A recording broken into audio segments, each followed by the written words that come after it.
Radio Prairie, le podcast qui vous parle d'herbe. Et bienvenue dans Radio Prairie, toujours la seule radio qui vous parle herbe, prairie et pâturage. Pour cette deuxième saison, nous appellerons chaque semaine des grands témoins du pâturage, ingénieurs, experts, éleveurs de Franche-Comté et d'ailleurs. Vous avez de l'herbe ? Vous avez des clôtures ? Dans les oreillettes ou dans la voiture, suivez notre podcast et pourvu que ça pâture. Cette semaine, Julie Petitot de la Chambre d'agriculture du Jura est au GEC Christophe pour nous parler du concours Prairie Fleurie et du diagnostic prairial.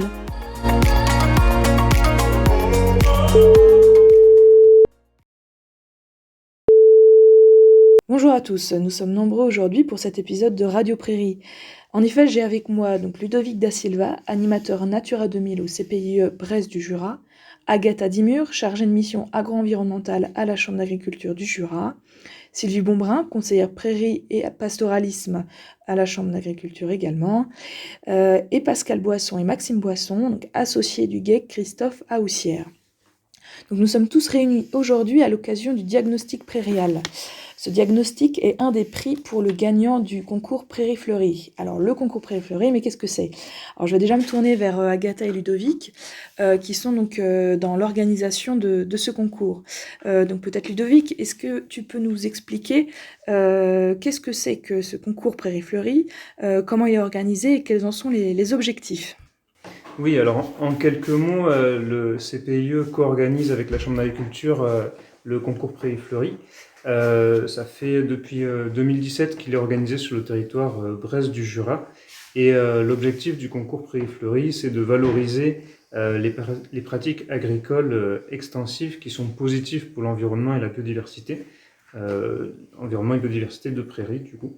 Parce que en fait, ce sont des milieux qui présentent un fort intérêt au niveau environnemental sur le territoire, avec notamment l'accueil de nombreuses espèces patrimoniales qui sont inféodées à ces milieux-là.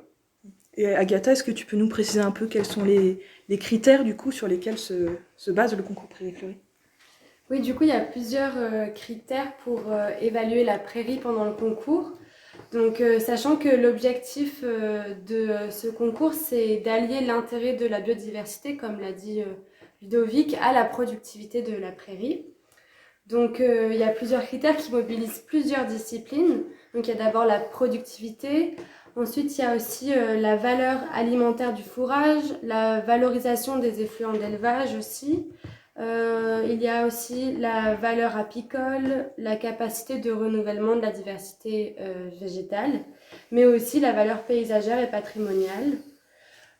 Donc concrètement, les exploitations candidates présentent une prairie pour le concours et il y a un passage de jury au printemps pour évaluer les 4 prairies donc, qui se sont présentées.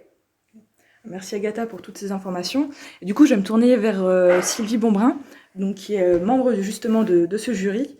Sylvie, est-ce que tu peux nous donner un peu quelques indications sur comment une prairie est jugée, donc concrètement sur le terrain ?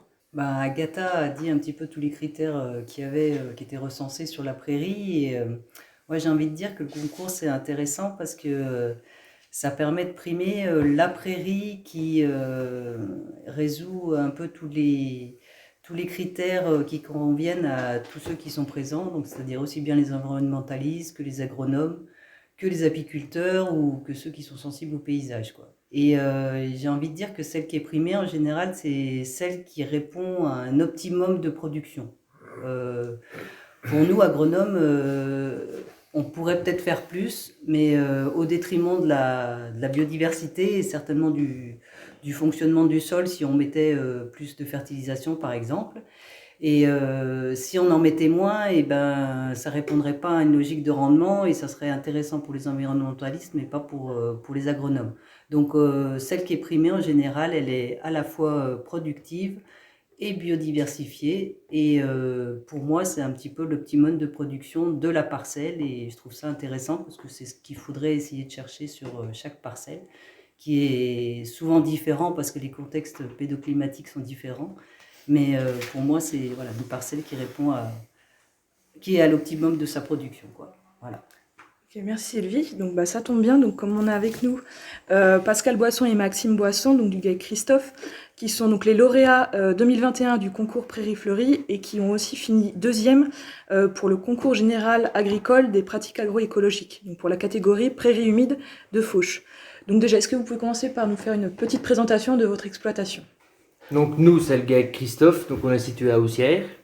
On est essentiellement dans la production de lait à Comté. On a 80 vaches laitières sur 178 hectares de SAU total. Donc il y a 55 hectares de culture, à peu près un quart de orge, maïs, blé et soja. Le reste, donc il reste 123 hectares, c'est tout en prairie, essentiellement en prairie naturelle. On a un petit peu de prairie temporaire pour le renouvellement des pâtures, voilà, pour les laitières. Mais c'est essentiellement de la prairie naturelle, et pas mal située en zone humide. Donc aujourd'hui, on est en GAEC à 2, on a 2 salariés, dont un voué à l'installation, qui est aujourd'hui salarié à plein temps. D'accord, merci. Et donc, est-ce que vous pouvez nous parler un peu plus de vos prairies et des bonnes pratiques que vous mettez en place? On renouvelle nos prairies, essentiellement pour les vaches, pour la pâture.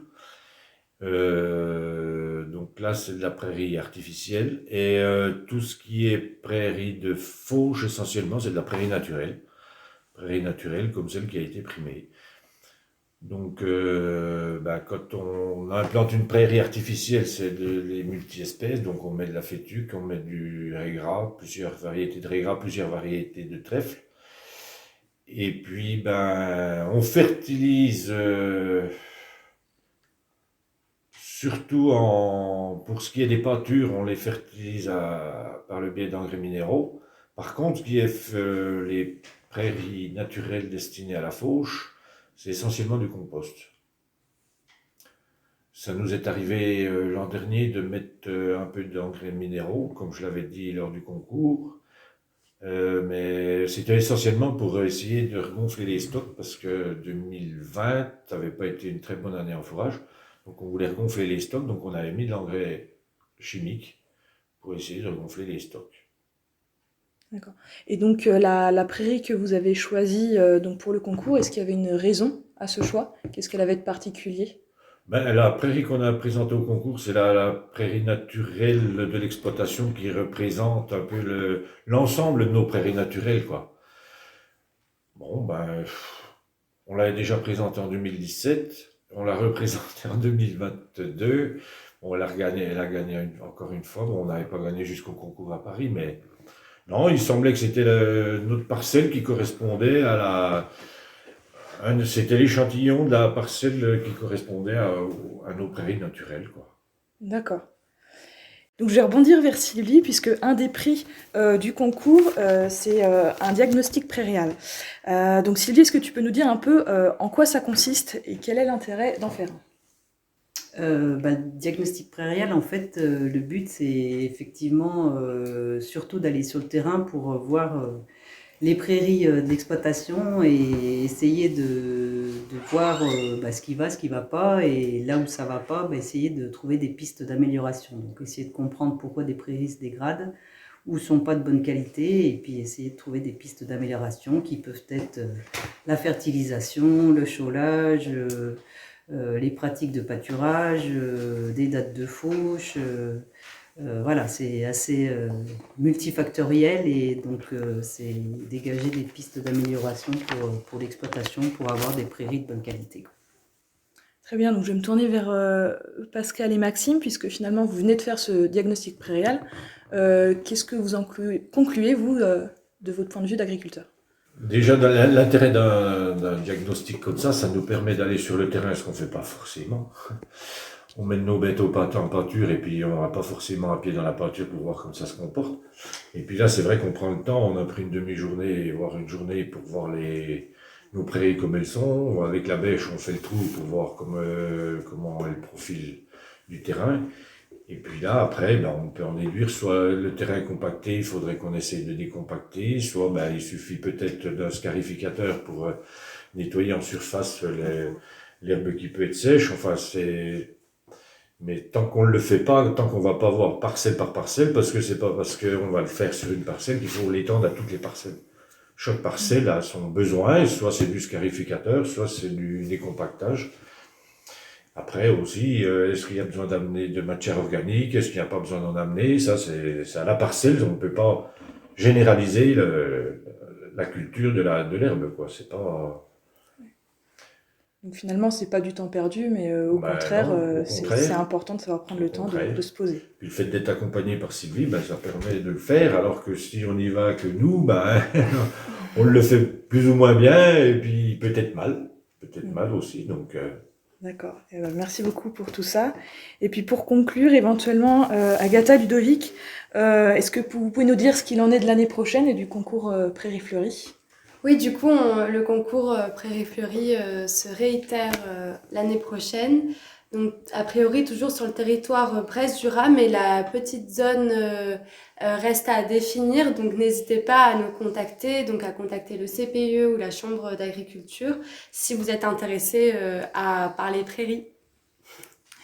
Merci pour ces derniers mots, puis merci à tous pour votre participation à cet épisode de Radio Prairie. Allez, réagissez, commentez, interpellez-nous même. Rendez-vous la semaine prochaine et n'oubliez pas de pâturer. Radio Prairie, le podcast qui vous parle d'herbe.